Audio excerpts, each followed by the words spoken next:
दही मसाला भेंडी आज आपण करूया। त्यासाठी आधी हे भांडं गरम करून घेतले आणि यामध्ये 2-3 चमचे तेल घातले। कुठलीही भेंडीची भाजी करताना प्रथम ते भेंडी आधी तेलामध्ये फ्राय करून घ्यायला पाहिजे, म्हणजे त्याचा बुळबुळपणा कमी होतो। त्यासाठी आपण थोड्या तेलावर अशी परतून घेतोय 2 मिनिटं।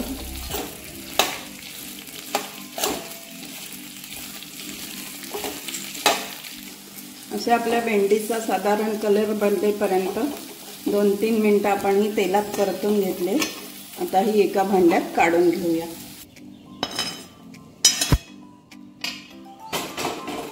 याच भांड्यात आपण परत 2 ते 3 चमचे तेल घातलेले आहे। आता आपले तेल गरम झालंय, यामध्ये किंचित मोहरी घालायची, ती तडतडू द्यायची। थोडं जिरं घालायचं, जिरंही तडतडू द्यायचं। यामध्ये आपण कांदा घालूया बारीक चिरलेला आणि तो छान ट्रान्सपरंट होईपर्यंत परतून घ्यायचा।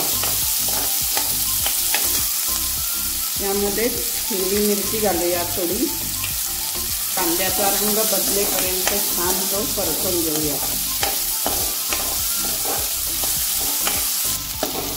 जेवढा कांदा आपण हा परतून घेऊ तेवढा त्याचा कच्चेपणा जातो आणि भाजीला स्वाद आपल्या छान येतो।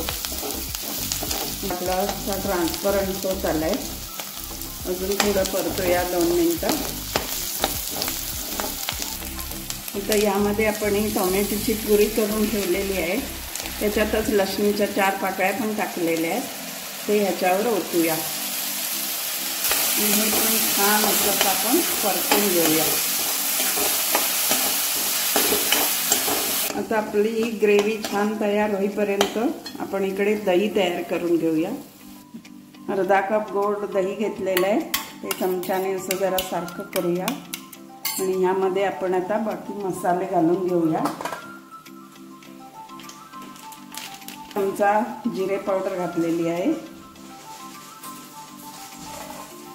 2 ते 3 चमचे आपल्या आवडीप्रमाणे लाल तिखट घालून घ्यायचं। किंचित चमचाभर हळद घालायची, थोडासा हिंग घालूया, चमचा ते 1.5 चमचा आपण यामध्ये गरम मसाला घालूया। सगळं असं छान फेटून घेऊया दही।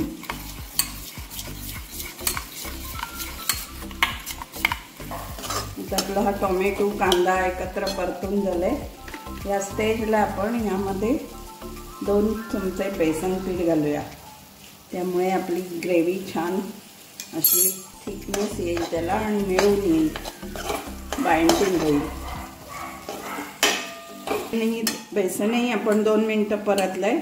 आता यावर आपण हे जे दही तयार करून ठेवले ते घालूया।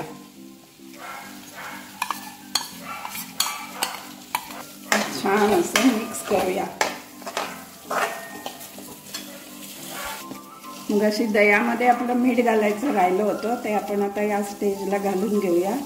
भाजीच्या अंदाजाप्रमाणे मीठ घालून घ्यायचं आणि दही पण छान शिजेपर्यंत आपण हे परतून घेऊया। यामध्ये किंचितसं गरम पाणी घालूया, हे दह्याच्या भांड्यातच पाणी घालून घ्यायचं, म्हणजे हे सगळं आपण भाजीमध्ये आपला उपयोग होऊन जाईल,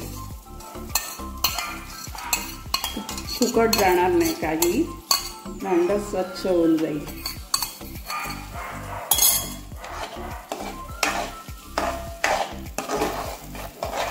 आपलं हे दही छान आता शिजलंय, म्हणजे ग्रेव्ही आपली छान तयार झाली। आता ह्यामध्ये आपण परतून ठेवलेली भेंडी आहे ती सगळी मिक्स करूया।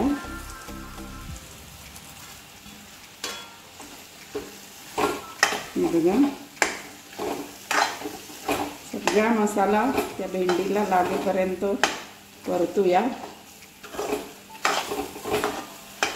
यामध्ये आपण वाटी ते 2 वाटी पाणी घालून याला छान गरम पाणी घालायचं, म्हणजे गुळगुळीतही होणार नाही आणि पटकन शिजेल. हे बघा, आता ह्याच्यावर आपण झाकण ठेवून भेंडी शिजवून घेऊया.